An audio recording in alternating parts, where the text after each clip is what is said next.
Price stability, कि जो इतना चल रहा है मनी सप्लाई क्या वो सूटेबल है या हमें चेंज करने की जरूरत है। तो यहाँ पे जो बात समझ आई वो ये कि हाई पावर्ड मनी ज्यादा होगा तो मनी का सप्लाई ज्यादा होगा। नाउ मनी मल्टीप्लायर का फॉर्मूला बेटा हमने पढ़ लिया था, एक आपके लिए नया फॉर्मूला, ये फॉर्मूला आज तक आया नहीं एग्जाम में, बहुत रेयर, एक आध बार कभी आया बहुत पहले। हाँ जी मेरे सीए फाउंडेशन के बच्चों, बेटा जीएनजी 2.0 सीरीज में फिर से स्वागत है। आज है बेटा डे नंबर 22, हम लोग करेंगे बेटा चैप्टर 8 का यूनिट नंबर 2।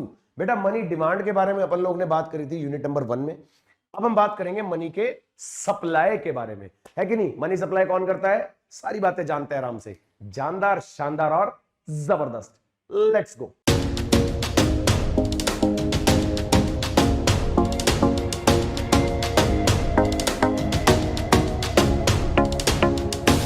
तो चलिए बेटा स्टार्ट करते हैं यूनिट 2। मनी के सप्लाई के बारे में बात हो रही है बेटा। सबसे इंपॉर्टेंट, हमने पहले वाले चैप्टर में ना मनी डिमांड पढ़ा था, तो मनी की डिमांड करते हैं लोग जो इकोनॉमी के अंदर है, राइट। मनी की डिमांड किस लिए करते हैं, सारी बातें पढ़ी थी ना, प्रिकॉशनरी पर्पस के लिए, या कैश कितना होल्ड करना है, या हमें इन्वेस्टमेंट कितनी करनी है, अलग अलग पर्पसेस के लिए मनी की डिमांड होती है। यहां हम बात कर रहे हैं मनी के सप्लाई की, और वी कैन से बच्चों मॉनेटरी पॉलिसी। मॉनेटरी पॉलिसी के बारे में अगर मैं आपसे बात करूं तो कौन बनाता है मॉनेटरी पॉलिसी, कौन रिस्पॉन्सिबल है, आरबीआई, है ना। फिस्कल पॉलिसी की बात आएगी तो गवर्नमेंट रिस्पॉन्सिबल है, मॉनेटरी पॉलिसी की बात आ रही है बेटा तो आरबीआई रिस्पॉन्सिबल है, ठीक है ना। मॉनेटरी पॉलिसीज के अंदर मनी के सप्लाई को बढ़ाना, कम करना, ये सारी चीजें होती है आरबीआई के हाथ में बच्चों, ठीक है। चलो तो स्टार्ट करते हैं बढ़िया से, लेट्स गो। लो जी, सबसे पहले क्या क्या पढ़ने वाले बेटा यूनिट में, मनी मार्केट के बारे में पढ़ेंगे। मनी मार्केट क्या है, कंसेप्ट ऑफ मनी सप्लाई में सोर्सेज क्या है, measures of money supply, determinant कौन कौन से, कंसेप्ट ऑफ मनी मल्टीप्लायर। बहुत ही सिंपल सा यूनिट है, स्कोरिंग सा यूनिट है, मजेदार सा यूनिट है, बढ़िया से खत्म करेंगे बेटा। चलो तो देखते हैं सबसे पहले मनी सप्लाई का मतलब ही क्या है, total amount of money available in the economy. एक पर्टिकुलर पॉइंट ऑफ टाइम पर इकोनॉमी में कितना पैसा अवेलेबल है, दैट इज कॉल्ड मनी का सप्लाई, ठीक है ना, at a particular time. It includes all liquid financial assets, asset that can be easily used for spendings, है ना, asset that can be easily used for spendings उसको बोलते हैं, मतलब जो लिक्विड फॉर्म में होते हैं, right. It plays a big role in a country's economic activity. भैया मनी का जितना फ्लो होगा इकोनॉमी में उसी हिसाब से तो इकोनॉमिक एक्टिविटीज होंगी, राइट। तो मनी का सप्लाई बहुत इंपॉर्टेंट रोल प्ले करता है इकोनॉमिक एक्टिविटीज में, ठीक है जी। For the economy to remain stable the money supply should be at optimum level, मतलब कि बहुत ज्यादा भी नहीं होना चाहिए, ज्यादा होगा तो एक्सेस हो जाएगा, एक्सेस हो जाएगा तो क्या हो जाएगा, एक्सेस हो जाएगा तो डिमांड्स ऊपर चली जाएंगी, परचेजिंग पावर बढ़ जाएगी लोगों की, अननेसेसरी इन्फ्लेशंस, है ना। तो कम होगा तो शॉर्टेज हो जाएगी, तो इसलिए हमें एक ऑप्टिमम लेवल मेंटेन करके चलना पड़ता है गवर्नमेंट को, not too much and not too little. That's why government and RBI needs to regularly measure and control the money supply. इसलिए बेटा रेगुलरली आरबीआई को मेजर करते रहना पड़ता है मनी के सप्लाई को, ठीक है, बात समझ आ गई मेरी। चलो नाउ मेजर्स कैसे, डिफरेंट कैटेगरीज है बेटा जिसके अंदर हम मनी सप्लाई को मेजर करते हैं, आगे दोबारा से आएगा, पहले थोड़ा थोड़ा समझ रहे हैं। देखो आपको ना नैरो मनी और एक ब्रॉड मनी का कंसेप्ट है, ये समझना है, जो मल्टीपल चॉइस क्वेश्चन के हिसाब से इंपॉर्टेंट टॉपिक है। दैट इज जब हम इकोनॉमी में मेजर कर रहे हैं ना कि मनी का सप्लाई कितना है, तो there are various instrument tools जिसके अंदर हम मेजर कर रहे हैं, अलग अलग पार्ट्स में हमने डिवाइड किया हुआ है, कि जैसे M1 लेंगे हम जिसको हम नैरो मनी बोलते हैं, इसके अंदर हम क्या क्या काउंट करते हैं बेटा, करेंसी विद द पब्लिक कितना है और कैश इन हैंड कितना है। क्या बोला कि पब्लिक के पास कैश इन हैंड की फॉर्म में कितना पैसा है। दूसरा क्या इंक्लूड करेंगे इसमें, डिमांड डिपॉजिट कितना है बैंक में, ठीक है ना, like current account and saving accounts. तो डिमांड डिपॉजिट क्या है, जिसको जब मर्जी कोई भी विड्रॉ कर सकता है, दैट आर डिमांड डिपॉजिट। तो दूसरी चीज हम यही चेक कर रहे हैं कि डिमांड डिपॉजिट कितने इकोनॉमी में। फिर आता है M2 के अंदर M1 तो लेंगे ही लेंगे, साथ ही साथ saving deposit in the post office saving banks. आपको पता है ना पोस्ट ऑफिस में भी छोटे छोटे सेविंग बैंक्स वगैरह होते हैं, तो वो भी लेंगे इसके अंदर, ठीक है जी। फिर आता है M3 जिसको हम बोलते हैं बेटा ब्रॉड मनी, याद रखना मेरी बात, M1 है नैरो मनी, M3 है ब्रॉड मनी। क्यों, इसके अंदर सारी क्या क्या चीजें आएंगी, M1 तो आएगा ही आएगा, साथ ही साथ time deposit with the bank जिसको हम FDs बोलते हैं, लिखा हुआ आगे लाइक FD, है ना। टाइम डिपॉजिट क्या है, जिसकी ड्यूरेशन होती है, कुछ पर्टिकुलर टाइम तक के लिए डिपॉजिट किया जाता है, राइट। तो M1 तो आएगा ही आएगा, साथ ही साथ FDs वगैरह भी आ जाएंगी। उसके अलावा deposit with maturity up to 2 years आएगा, deposit that can be withdrawal with short notice up to 3 months, इस तरीके के डिपॉजिट जिनको आप 3 महीने के शॉर्टर नोटिस पर विड्रॉ करते हैं। उसके अलावा मनी मार्केट इंस्ट्रूमेंट एटसेट्रा, ये सारी चीजें आएंगी बेटा M3 के अंदर, और इसी को हम बोलते हैं ब्रॉड मनी, ठीक है जी। बात क्लियर होगी बेटा। चलो now rational of the measuring money supply, किस रैशनल का मतलब क्या है कि किस लिए करा जाता है, मेजर क्यों करते हैं मनी सप्लाई को, मेजर करने से होता क्या है, ध्यान से, measure the money supply is important for two main reasons. Money supply को मेजर करके क्या होगा, समझ रहे हो, आरबीआई या गवर्नमेंट क्यों मेजर कर रही है मनी सप्लाई को, इकोनॉमी क्या मिलेगा उनको, तो सबसे पहले तो आएगा मनी की ग्रोथ समझनी है भैया। जब आप करंट मनी सप्लाई देखोगे कि करंटली है कितना इकोनॉमी में, उसी से आप जजमेंट लोगे ना कि कितना है मनी सप्लाई, राइट। तो it helps the economist and policy maker analyse the changes. अब करंट मनी सप्लाई को देख के हम ये चेक करते हैं कि कितने चेंजेस की रिक्वायरमेंट है इकोनॉमी में, ठीक है जी। This gives a better understanding of why money in the economy is increasing और डिक्रीजिंग।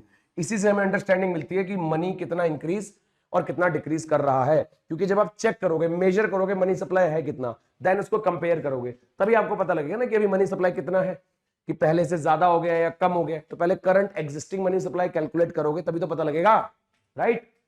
सेकंड रीजन है बेटा फॉर इफेक्टिव मॉनेटरी पॉलिसीज। अब सरकार को या आरबीआई को मतलब इफेक्टिव मॉनेटरी पॉलिसीज बनानी है, तो पहले यह जानना जरूरी है कि अभी करंट मनी सप्लाई कितना चल रहा है, उसी के बेसिस पर हम न्यू मॉनेटरी पॉलिसीज बनाएंगे, राइट। तो central bank like RBI uses the money supply data to decide how to control inflation and support the GDP growth. क्या बोला बेटा, सेंट्रल बैंक जैसे आरबीआई वो डिसाइड करता है, मनी सप्लाई डेटा के बेसिस पर ही पॉलिसीज बनाता है, बताया ना मैंने आपको भी। They check whether the current money supply is suitable for in maintaining the price stability, कि जो इतना चल रहा है अभी मनी सप्लाई, क्या वो सुटेबल है या हमें चेंज करने की जरूरत है। If money supply goes off the track they can take corrective actions. अगर उनको लगता है कि मनी सप्लाई उतना नहीं है जितना होना चाहिए, उससे ज्यादा है या कम है, तो उसके हिसाब से एक्शंस लिए जा सकते हैं, राइट। चलो फिर आता है how do central banks control the money, किस तरीके से करते हैं बेटा, by managing the monetary base. Most important बात है ये, सबसे बड़ी बात है। देखो मॉनेटरी बेस को हम आगे शॉर्ट फॉर्म में ऐसे लिखेंगे अब से, ठीक है जी। मॉनेटरी बेस याद है हमने डिस्कस किया होगा शायद, high powered money, fiat money discuss करा हुआ है, वो इसी के दूसरे नाम है। मॉनेटरी बेस को ही हम हाई पावर्ड मनी भी बोल सकते हैं, फिएट मनी भी बोल सकते हैं बेटा, ध्यान से। तो आरबीआई कैसे कंट्रोल करता है, मॉनेटरी बेस के बिहाफ पे, है ना, कि मॉनेटरी बेस कितना है, यानी कि आरबीआई ने खुद कितना इंजेक्ट किया है पैसा इकोनॉमी में, दैट इज मॉनेटरी बेस। देखो include currency in circulation and banks reserves, जितना सर्कुलेशन में पैसा पड़ा है वो और बैंक्स के रिजर्व्स को मिला के हम क्या बोलते हैं बेटा, मॉनेटरी बेस, याद रहेगा। The success of the monetary policy depends on how well the central bank can control the base and total money supply. क्या बोला बेटा, सक्सेस मॉनेटरी पॉलिसी का किस पे डिपेंड करेगा, कि सेंट्रल बैंक किस तरीके से अपने मॉनेटरी बेस और मनी सप्लाई को मेजर करता है, मॉनेटरी बेस और मनी सप्लाई को किस तरीके से मेजर करता है, ठीक है, बात समझ आई। चलो अब इसके बारे में और डिटेल आएगा, डोंट वरी। सोर्सेस क्या क्या बेटा मनी सप्लाई के, सबसे पहले तो आता है हमारा सेंट्रल बैंक, और कौन सप्लाई करता है, आरबीआई ही तो करेंसी प्रिंट करके सर्कुलेट कर रहा है, और कोई भी हो सकता है क्या, है लग रहा है आपको और कोई हो सकता है। एक बात बताओ, कमर्शियल बैंक्स क्रेडिट मनी नहीं सर्कुलेट करते इकोनॉमी में, कमर्शियल बैंक्स लोन्स देते हैं ना इकोनॉमी में, तो क्या होता है, एक बैंक से पैसा दूसरे बैंक में पहुंचता है, ये तो आपको समझ आ जाएगा इसलिए कि भैया आरबीआई सर्कुलेट करता है पैसा, उसके लिए लायबिलिटी है, पब्लिक के लिए एसेट है, सो एंड सो। मैं बात कर रहा हूं कमर्शियल बैंक्स की, कमर्शियल बैंक्स क्रेडिट मनी की फॉर्म में मनी क्रिएशन करते हैं इकोनॉमी में, है ना। आपका अकाउंट है एचडीएफसी बैंक में, आप लोन लेने गए आईसीआईसीआई बैंक से, तो क्या हुआ, आईसीआईसीआई बैंक से पैसा निकला एचडीएफसी बैंक में पहुंच गया, तो एचडीएफसी बैंक के पास वही पैसे से एक सेकंड इनकम क्रिएट हो गई, तो मनी सप्लाई इंक्रीज हो गया, राइट। अब ये वाला बैंक किसी और को लोन देगा, क्रेडिट मनी क्रिएट करेगा, तो कमर्शियल बैंक भी रिस्पॉन्सिबल है मनी सप्लाई क्रिएशन में in the form of credit money, right. तो देखो बेटा पहले आरबीआई की बात करते हैं। RBI issues the currency paper notes and coins which are called the legal tender, है ना। This currency is known as high powered money और फिएट मनी, और यही हमारा मॉनेटरी बेस भी बन जाएगा अभी आगे, देखते जाओ।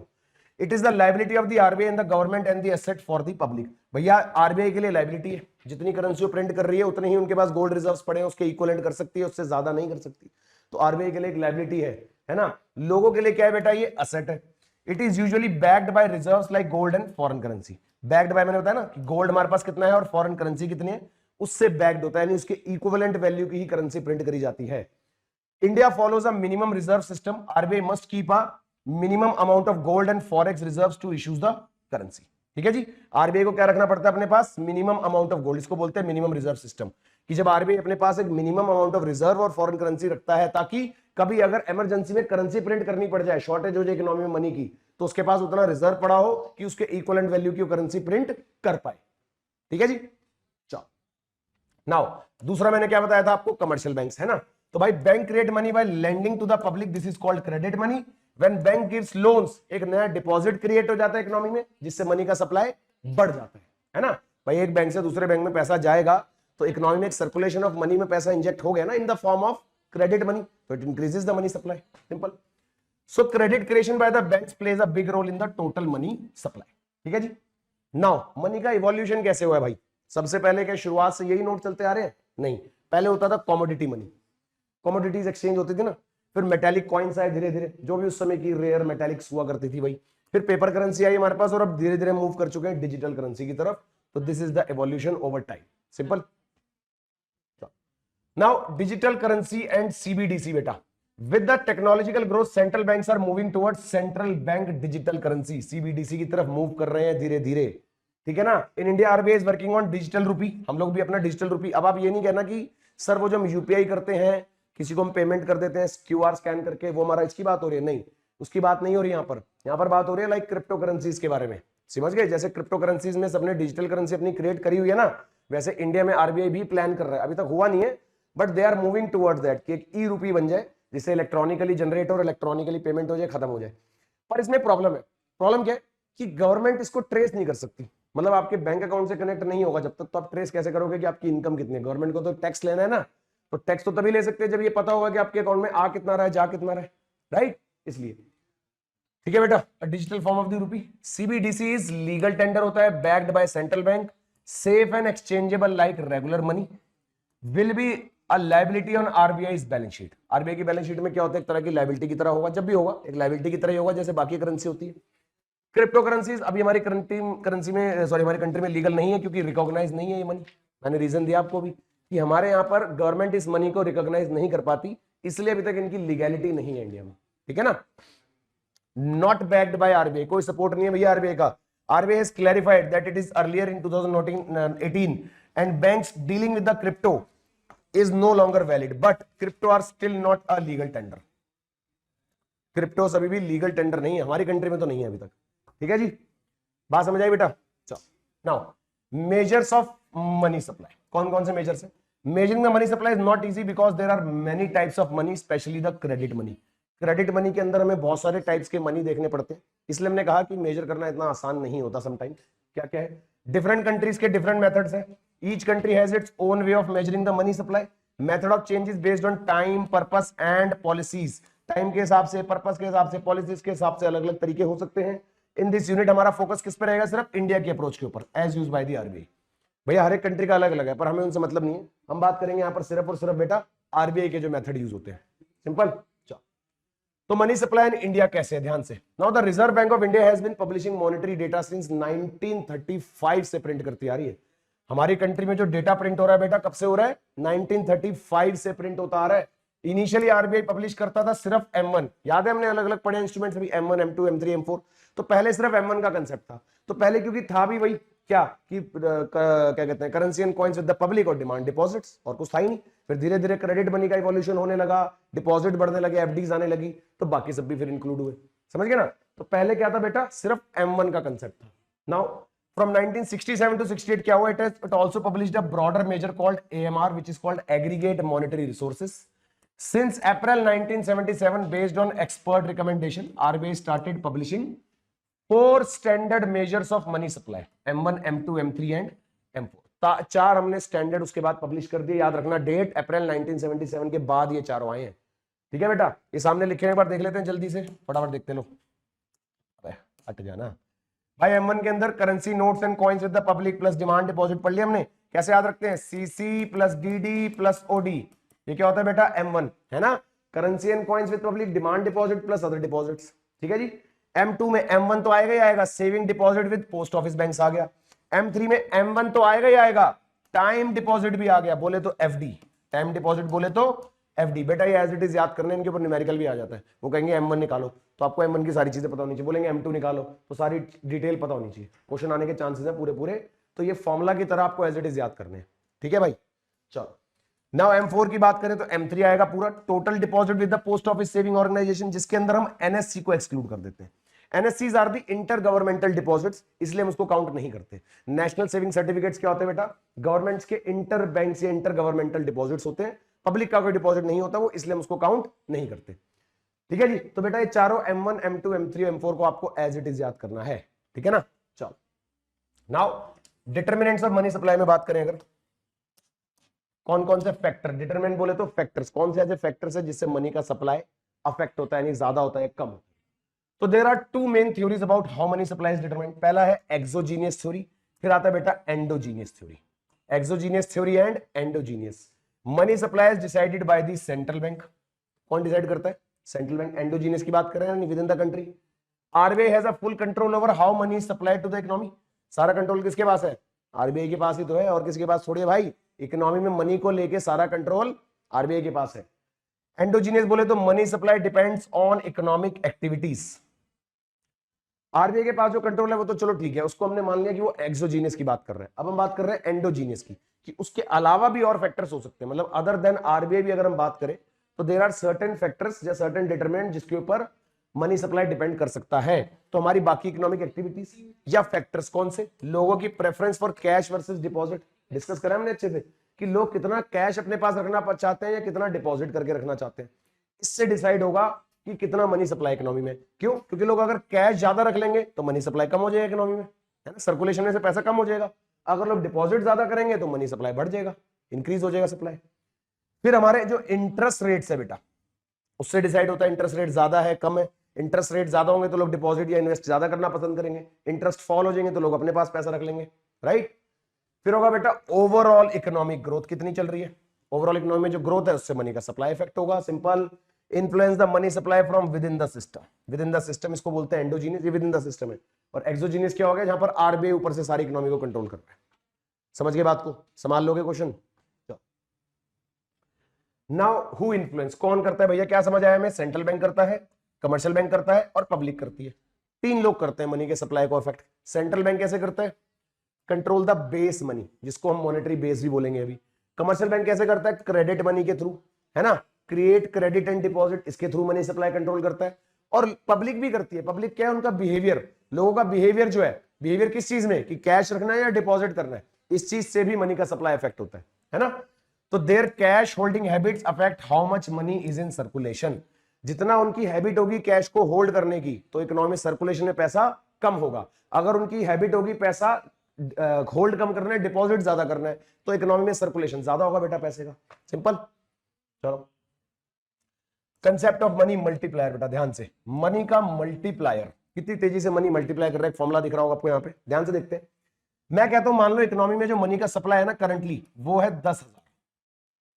क्या बोला मैंने? इसको मनी का सप्लाई, ध्यान से सुनेंगे मेरी बात को, फॉर्मूला समझ आ जाएगा।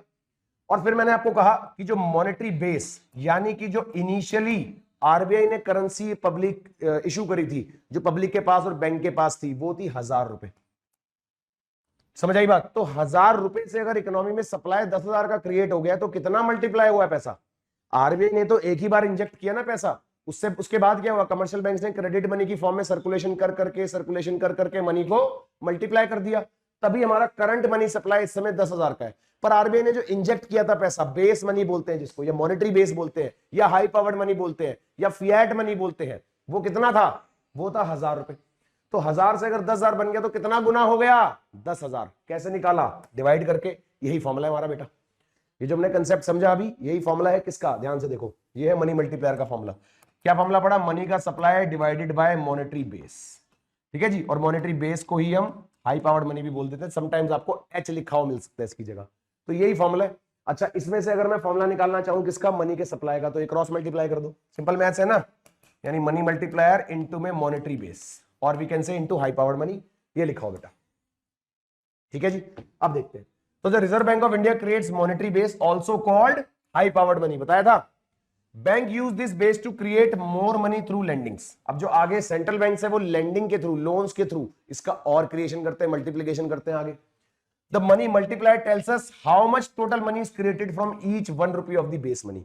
तो अगर इसका आंसर 10 निकला था मेरे एग्जांपल का, तो उसका मतलब क्या था? कि हर 1 रुपया 10 रुपए के बराबर कन्वर्ट हो गया। 10 टाइम्स का मतलब यही हुआ ना, कि every 1 rupee is now converted into 10 rupees, है ना। हर 1 रुपया 10 के जितना मल्टीप्लाई हो गया। सिंपल। तो ये फॉर्मूला मैंने डिस्कस कर लिया, जहां पर एम क्या है? मनी का सप्लाई है। इसको मैं ऐसे लिख सकता हूं समझने के लिए। स्मॉल एम मनी का मल्टीप्लायर है, ये मॉनेटरी बेस है, करेंसी प्लस बैंक रिजर्व्स। ठीक है जी।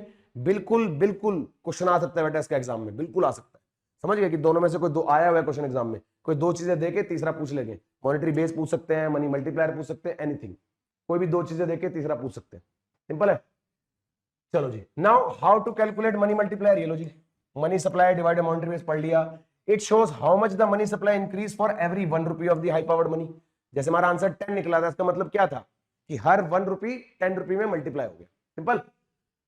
एग्जांपल, आरबीआई ने इंजेक्ट करे 100 crore into the economy and leads to 500 crore, तो कितना हो गया बेटा 5, ये लो सेम एग्जांपल है, बस 1000 की जगह 500।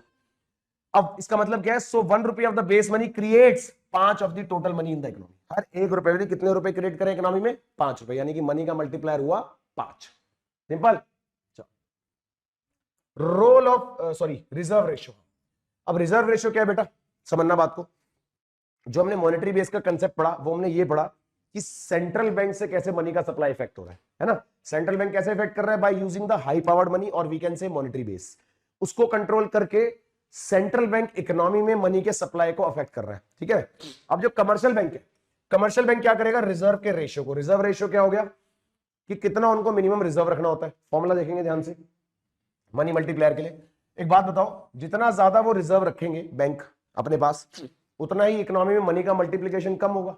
क्या बोला मैंने, जितना ज्यादा आप रिजर्व रखोगे अपने पास, उतना ही इकोनॉमी में मनी का मल्टीप्लिकेशन कम होगा। कह सकते हैं इस बात को भाई, अगर बैंक्स अपने पास रिजर्व ज्यादा रखना शुरू कर देंगे, क्या बोला, बैंक्स अगर अपने पास रिजर्व ज्यादा रखना शुरू कर देंगे तो वो लोन कम दे पाएंगे इकोनॉमी में। समझो ना, अगर 1000 रुपए है बैंक में,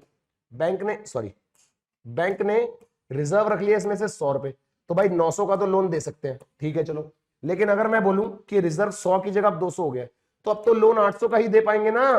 तो क्या हुआ, रिजर्व की रिक्वायरमेंट बढ़ी, लोन कम हो गया इकोनॉमी में, सिंपल।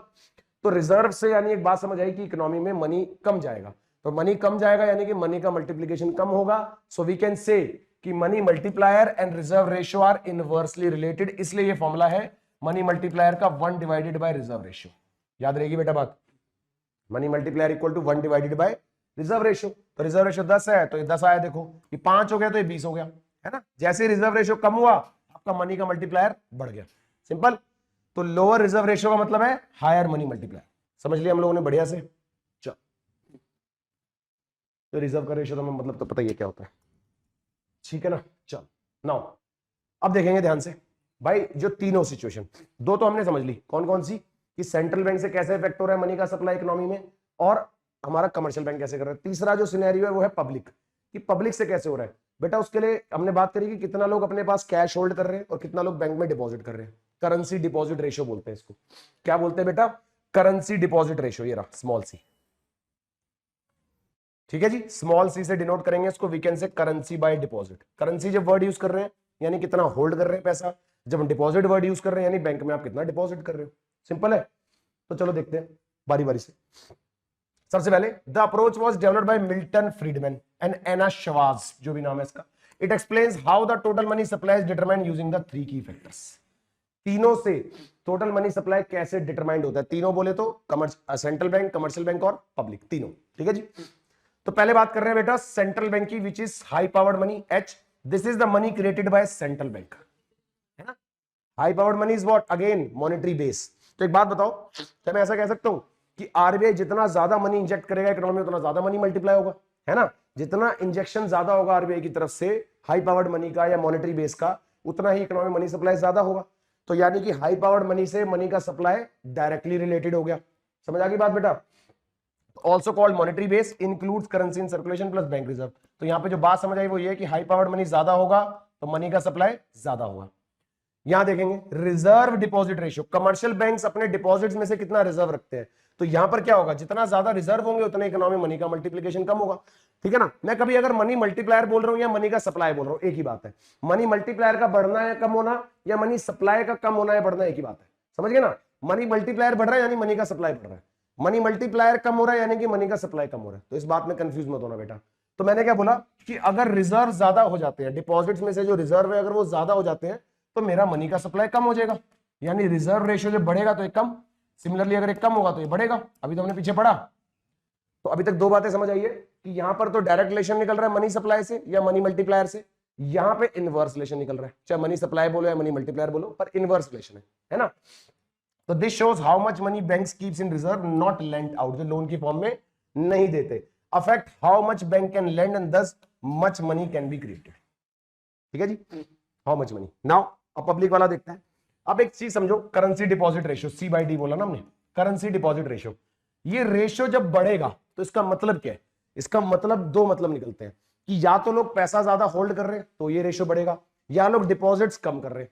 भाई मैथमेटिकल क्या रूल है, अगर मैं 5/4 एक रेशियो ले रहा हूं, या 5/4 नहीं करते, चलो मैं लिख देता हूं 6/8, मेरे को इस रेशियो की वैल्यू बढ़ानी है तो दो तरीके हैं, या तो न्यूमरेटर बढ़ाऊंगा या डिनोमिनेटर को कम करूंगा, ये तभी तो रेशियो की वैल्यू बढ़ेगी, राइट। तो यहां पर C/D के रेशियो को बढ़ाने का मतलब क्या है? करेंसी की वैल्यू बढ़ाना, यानी लोग होल्ड ज्यादा करेंगे कैश या डिपॉजिट कम करेंगे।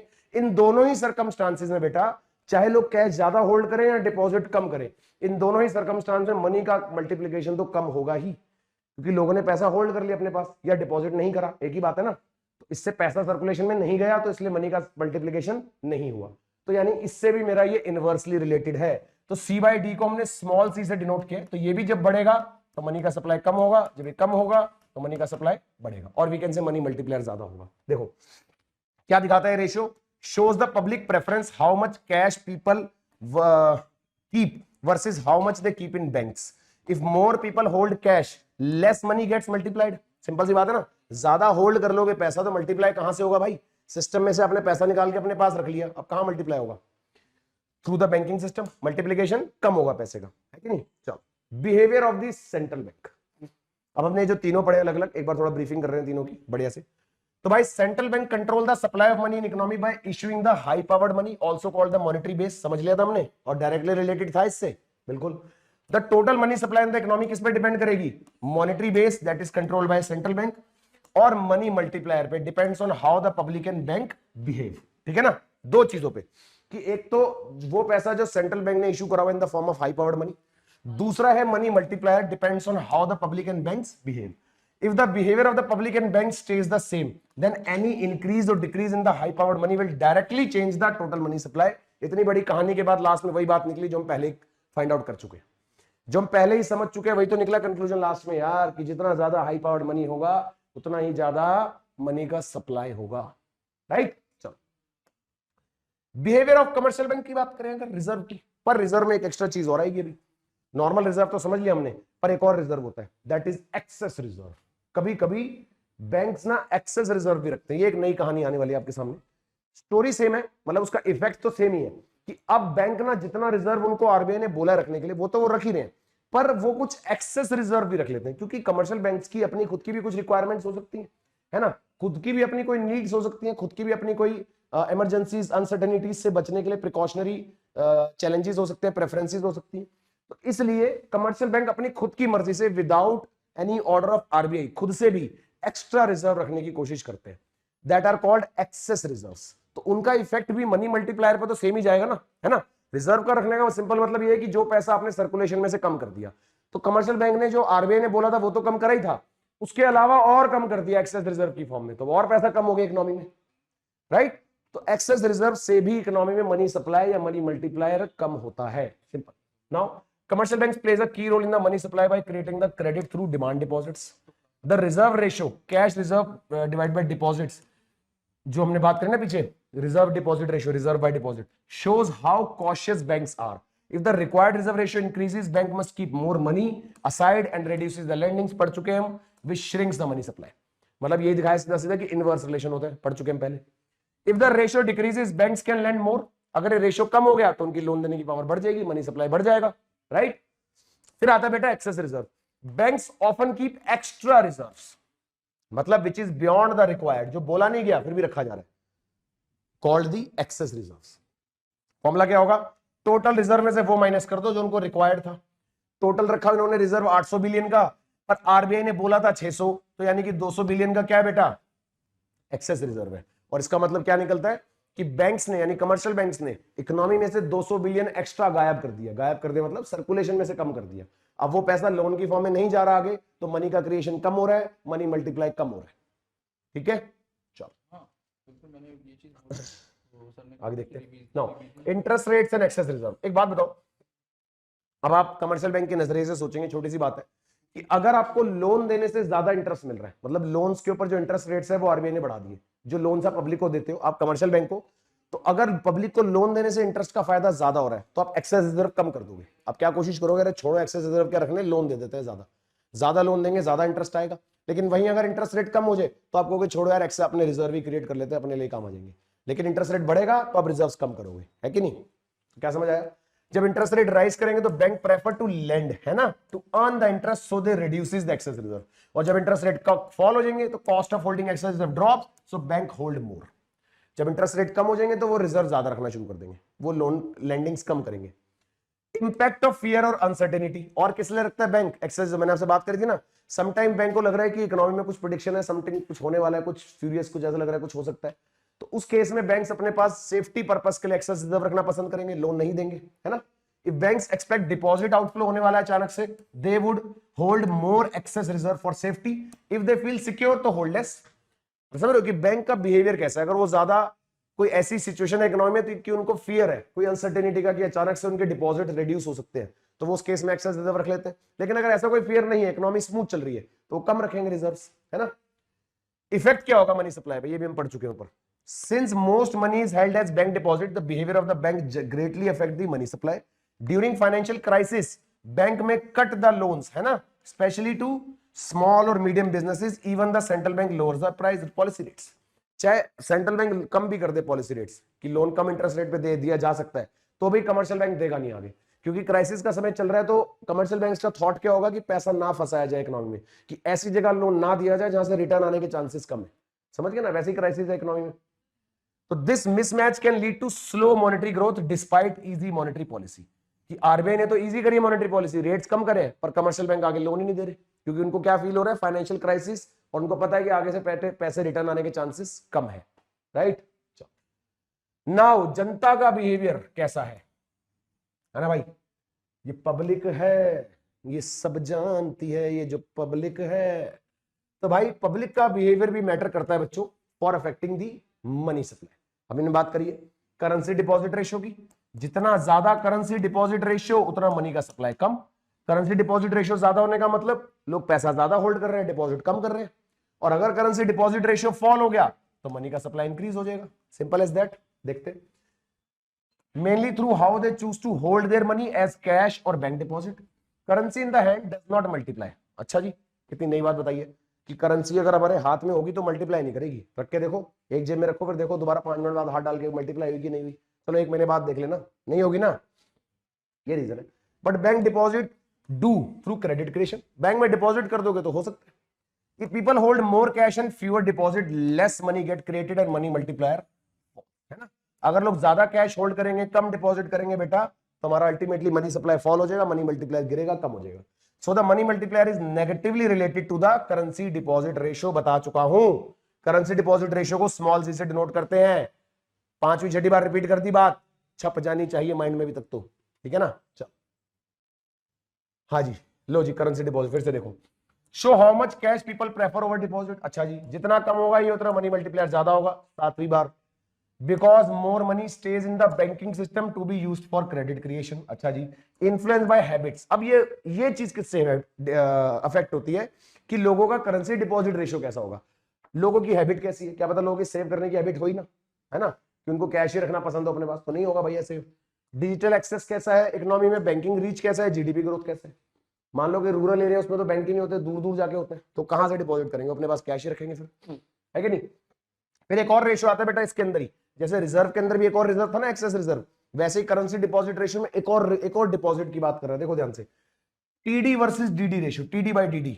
ये क्या है कि टोटल डीडी कितना है बैंक के पास और उसमें से टीडी कितना है, डिमांड डिपॉजिट्स और टाइम डिपॉजिट्स। टाइम डिपॉजिट्स क्या है, एफडीज वगैरह, और डिमांड डिपॉजिट क्या है, जो कभी भी लोग विड्रॉ कर सकते हैं, नॉर्मली जो लोगों के करंट और सेविंग अकाउंट में होता है, राइट। तो देखते हैं मोर टाइम डिपॉजिट से क्या होगा, बैंक्स के पास फ्री रिजर्व ज्यादा होंगे, higher credit and money supply. समझिए मेरी बात को, क्या समझ आया बेटा? एक मिनट।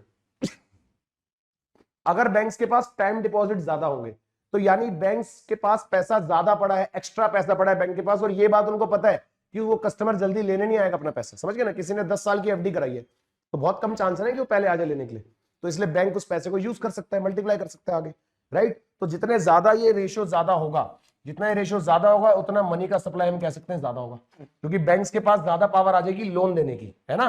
दूसरी तरफ अगर ये कम हो गया रेशियो तो मनी का सप्लाई कम हो जाएगा, है ना। टीडी बाई डीडी रेशियो अगर कम हो गया तो उसका मतलब अब मनी का सप्लाई कम कर पाएंगे। बैंक्स के पास ज्यादा फ्री रिजर्व्स नहीं है, डिमांड डिपॉजिट ज्यादा होने से ज्यादा पैसे जल्दी लौटाने पड़ते हैं ना। समझिए मेरी बात को, ठीक है। चलो नाउ मनी मल्टीप्लायर का फॉर्मूला बेटा हमने पढ़ लिया था, एक आपके लिए नया फॉर्मूला है। ये फॉर्मूला आज तक आया नहीं एग्जाम में, बहुत रेयर, एक आध बार कभी आया बहुत पहले, पर आपके मॉड्यूल का सिलेबस का पार्ट है तो आपको पढ़ना चाहिए। फॉर्मूला नोट कर लेंगे अपने पास बेटा direct, this is the formula. Derivation हम करा सकते हैं इसकी, पर कोई जरूरत नहीं डेरिवेशन की, कोई नीड नहीं है डेरिवेशन की। डायरेक्ट फॉर्मूला, इसके अंदर जितनी एब्रीवेशन आपको सारी पता है। स्मॉल सी हमने क्या पढ़ा, करेंसी डिपॉजिट रेशियो, और आर क्या पढ़ा, रिजर्व डिपॉजिट रेशियो, कि कमर्शियल बैंक्स का जो रिजर्व डिवाइडेड बाय डिपॉजिट होता है। ई क्या है, एक्सेस डिपॉजिट रेशियो। फिर से सी और ये तो सेम ही है, जो ऊपर लिखा है वो ये नीचे, कुछ अलग तो है नहीं। तो बेटा फॉर्मूला याद कर लोगे अगर, और एग्जाम में क्वेश्चन आ गए तो बहुत प्यार से हैंडल हो जाएगा। वैल्यूज डालनी है, कैलकुलेटर उठाना है, टक टक टक टक टक, आंसर सामने। समझ गए मेरी बात, बहुत सिंपल सा फॉर्मूला है, छोड़ के जाने की जरूरत नहीं है, मॉड्यूल का सिलेबस का पार्ट है। 100% आईसीआई के पास पूरी पावर है इस क्वेश्चन को एग्जाम में देने की, तो छोड़ के मत जाना भाई, करके चले जाओ, सिंपल है ना। तो देख लो, मनी सप्लाई किस पे डिपेंड करता है, हाई पावर्ड मनी पे, जो कि सेंट्रल बैंक कंट्रोल करता है।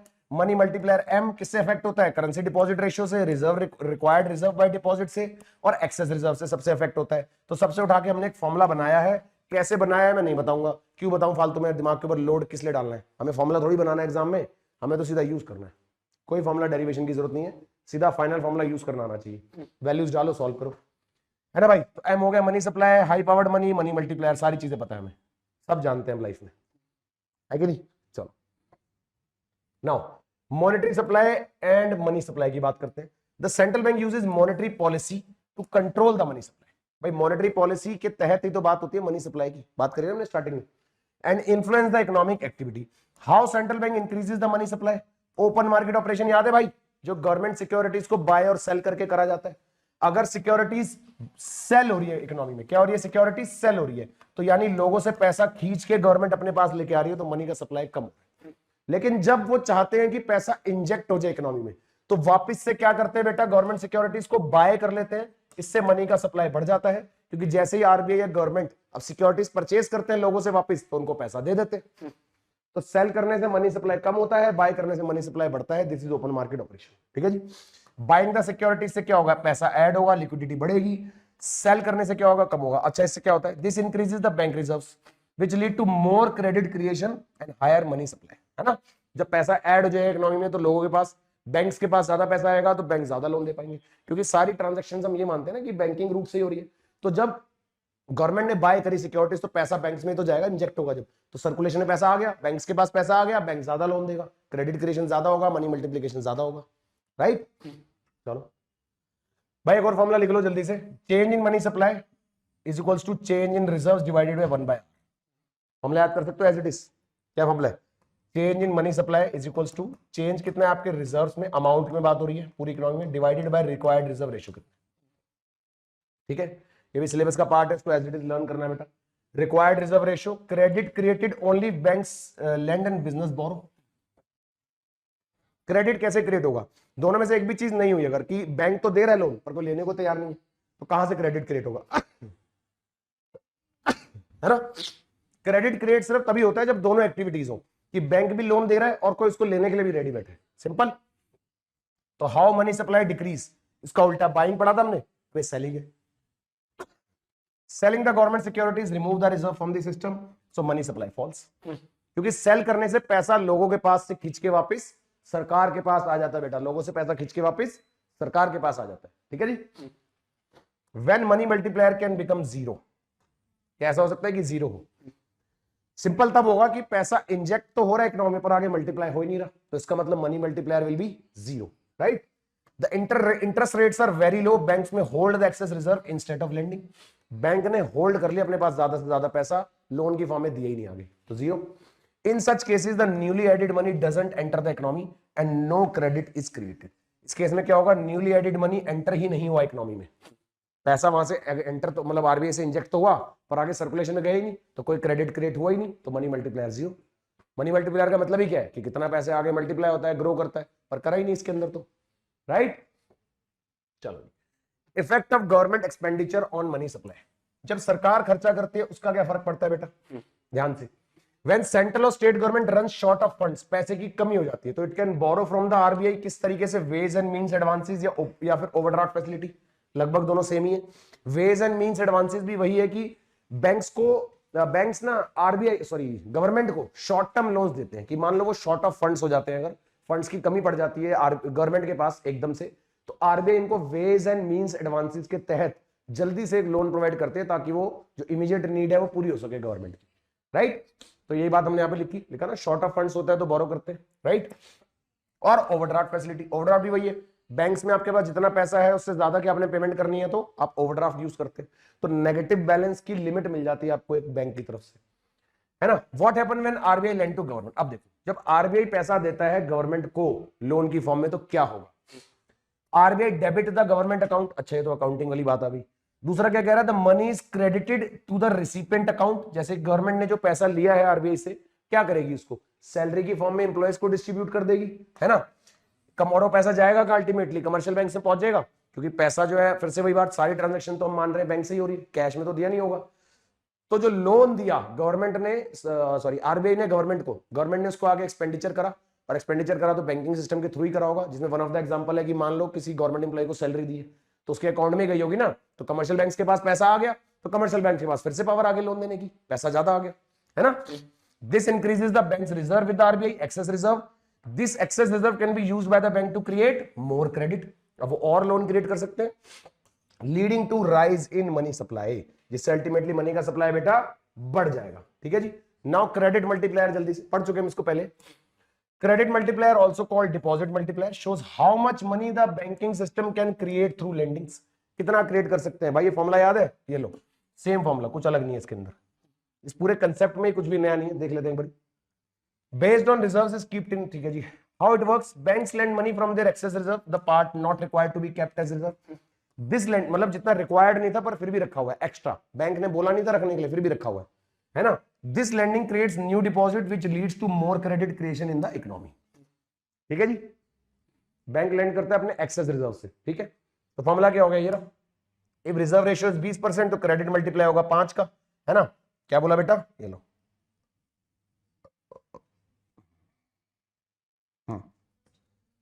क्या बोला ध्यान से देखो ना, ये हमने पढ़ा नहीं क्या कि भैया रिजर्व रेशियो अगर 20% होगा तो क्रेडिट मल्टीप्लायर 5 होगा, तो 1, इसका मतलब क्या हुआ कि हर 1 रुपये ऑफ रिजर्व से 5 रुपए का क्रेडिट क्रिएट हो रहा है, ये मतलब हो ना इसका कि हर 1 रुपए के रिजर्व से 5 रुपए का क्रेडिट क्रिएट हो रहा है। तो बेटा जो कंसेप्ट हमने मनी मल्टीप्लायर में पढ़ा, बैंक्स में वही क्रेडिट मल्टीप्लाई के फॉर्म में समझते हैं, क्योंकि सिंपल सी बात है ना, जितना क्रेडिट मल्टीप्लाई करेगा बैंक उतना ही इकोनॉमी मनी भी मल्टीप्लाई होगा, तो दोनों चीजें साथ साथ चलती हैं, सिंपल, ठीक है जी।